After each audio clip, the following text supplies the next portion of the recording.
Welcome to the Real News Network. I'm Sharmini Pires coming to you from Baltimore. On Monday, John Tory, a progressive conservative, was elected to be the next mayor of Toronto, defeating the incumbent mayor's brother, Doug Ford, and former Democratic Party councillor and federal MP, Olivia Chow. Rob Ford, the most famous mayor of Toronto, had to cede his candidacy to his brother, Doug Ford, as he was diagnosed with cancer. Now joining us to discuss the elections from Toronto is Leo Panitch. Leo Panitch is a distinguished research professor of political science at York University in Toronto. He's the winner of the UK Deutsche Book Prize for the making of global capitalism, the political economy of the American Empire. He's also the co-editor of the 2015 volume of the Socialist Register titled Transforming Classes. Thank you so much for joining us, Leo. Good to be here, Sharmini. Leo, before we talk about John Tory and what his mayorship might mean, let's talk about the Fords. By all accounts, Rob Ford's mayorship and his candidacy was a comedy of errors, theatrical with a tragic ending. Why was Rob Ford and his brother Doug so popular among the working classes? Well, not only the working classes, but certainly a good number of parts of Toronto, including areas where workers live, people in public housing live, areas where there are large immigrant communities even, supported him. And that has to do with the fact that these are Mussolini characters. They are themselves wealthy. They come from a very right-wing conservative party faction here in Ontario. They used to be associated with the Reform Party, which was a type of Tea Party movement in the 1990s that amalgamated with the Conservative Party here and moved it to the right. Our Prime Minister was associated with that, the current Conservative Prime Minister. And they make an appeal as populists of the right with very Mussolini-like overtones to the poor, the disenfranchised, the marginalized, very large number of people, of course, in North America, as being anti-elitist and anti-establishment, although they are close friends with many right-wing people who are very much in the establishment and even in the federal government. And the left in Toronto, as is the case with social democracy everywhere and the Democratic Party in the United States, of course, never presents itself as speaking for the marginalized, the poor, the ordinary worker, in the name of being anti-establishment. And these guys, who in every sense are shysters in this respect, and are able to do this, and it's a kind of talk radio phenomenon. They get themselves heard to the masses through what Toronto has picked up from the United States by way of talk radio. And it has the same type of soundbite, know-nothing, you're wasting our taxes kind of appeal. Which is irrational in many ways. People are told they will save $100 in taxes a year, and they're not told that they won't have their potholes filled or their schools properly staffed. What's worse is, of course, they won't go after the telecommunication companies that add enormous costs onto people's needs in terms of television or the internet.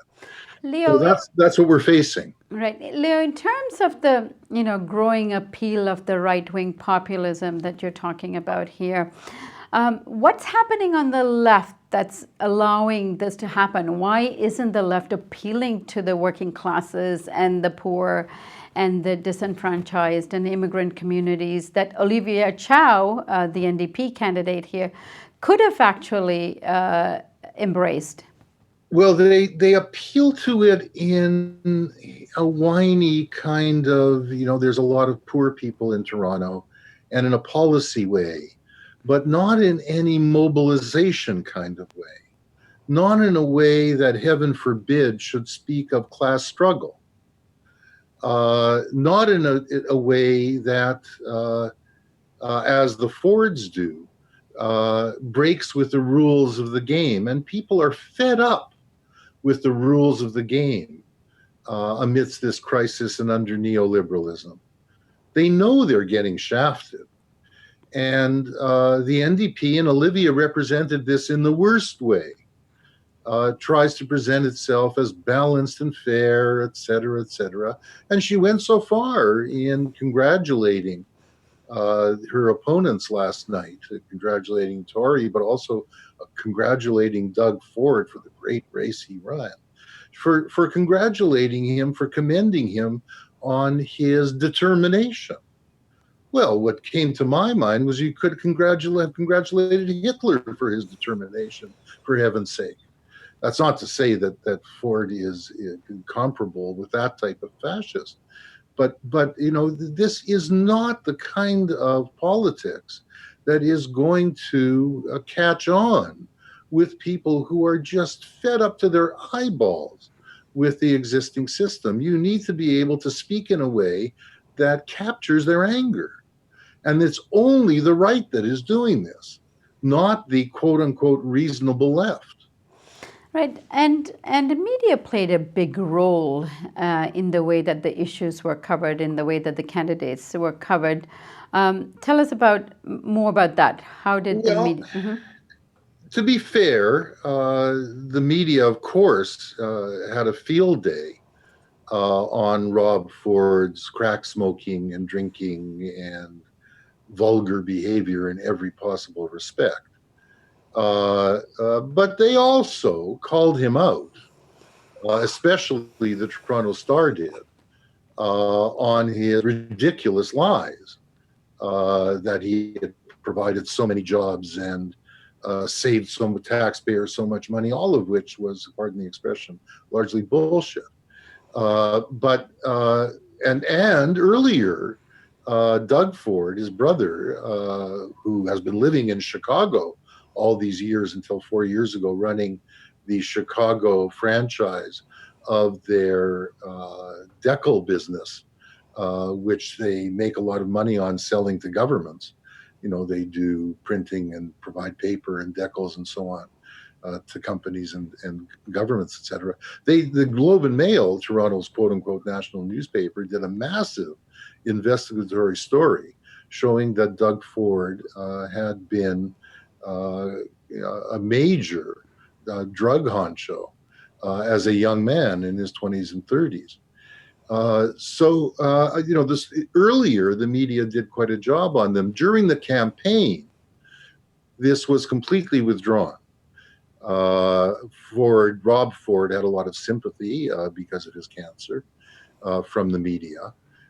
And Doug Ford, his earlier life was never mentioned. Well, you can bet that had this been someone on the left who had that kind of a past, there was any smell of that kind of a past from anyone on the left, that this would have been pulled out daily, and the opposition candidates would have mentioned it. But it went unmentioned when Doug Ford came in to run as mayor when his brother got ill. So, what now? Let's talk about John Tory and what we might expect from him as a mayor. Well, as you said, Tory is a quote unquote progressive conservative. That used to be the official title of the Conservative Party of Canada, because they linked up with a wing of the progressive movement way back in the early part of the century for a period. He is a very middle of the road conservative, but he's a conservative. And he made it clear that he wasn't going to raise taxes above the rate of inflation. He made it clear that he would not support the gay pride parade if queers against Israeli apartheid marched in the parade, etc. That's not to say he's an erudite, urbane, civilized human being. And he certainly has a campaign for public transit, a plan for public transit, which is ambitious.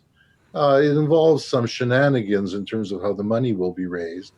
But I think it's not impossible that he will be able to secure cooperation from the Liberal government here in Ontario, which is led by a relatively progressive Liberal woman. And who knows, even because of his connections with the Conservatives at the federal level, may be able to get something out of them by way of solving Toronto's very great congestion problem, which everyone has agreed requires massive expenditure on transit infrastructure in the next 10, 15 years. More than that, he will, not be as reactionary in the kinds of ways that the Ford brothers are. And that will, be a bridge builder to some extent.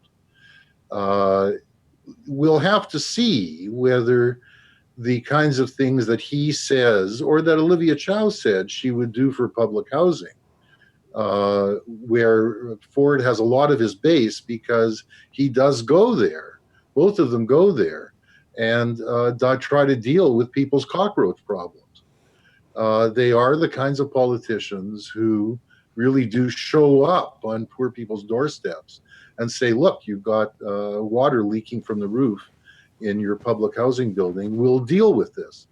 And they are constantly harassing the public agencies to do something about this, never calling for more money to be put in, and mind you, more staff to be hired. But they do act, if you like, as poor people's spokesman in the sense of raising the complaints. And we'll have to see whether Tory is prepared to do that kind of thing. He doesn't look like the type of guy who is. And finally, Leo, I understand that John Tory has actually invited Olivia Chow and his other opponent to administer the city with him. What do you think of that? Well, it's the kind of thing one says. He'll probably offer Olivia Chow a appointment in one of the city boards or agencies. I don't think Doug Ford will come on in this respect or be offered anything in this respect concretely. His brother, people should know, from his sickbed while taking chemo, when he withdrew from the mayoral race, did so exactly on the day in which he could put his candidacy down for his previous seat as a councillor in the part of Toronto that he's from. And he was elected overwhelmingly in that seat without having to campaign much. Although typical of him, he showed up in half a dozen voting booths in the weeks running up to the election, and in the early voting at poll booths, etc., which is an illegal thing for him to do. And he was slapped over the wrist for showing up there. Leo, all very entertaining politics in Toronto. Thank you so much. Entertaining, but I must say, Sharmini, if you'll give me another minute, the fact that they got 1/3 of the vote in a city like Toronto, which has been a very progressive city, and which has such a large immigrant population, and that he is doing so well in working class parts of the city, speaks to something that's going on right across the advanced capitalist world, and to some extent across the world. Your part of the world, look at the BJP in India, where in the face of the bankruptcy of the traditional left, and in the face of the need to do more than protest, as the anti-globalization movement has done, but engage directly into trying to get into the state. In the face of those two failures, we are seeing the far right pick up the discontents of working people, of poor people, of marginalized people. And that is a very, very scary and dangerous thing, which should light the fire under everybody who watches the real news to get their stuff together and organize the types of political mobilizations and education that can compete with this. Leo, thank you so much for joining us. Thank you, Sharmini. Good to be here. And thank you for joining us on the Real News Network.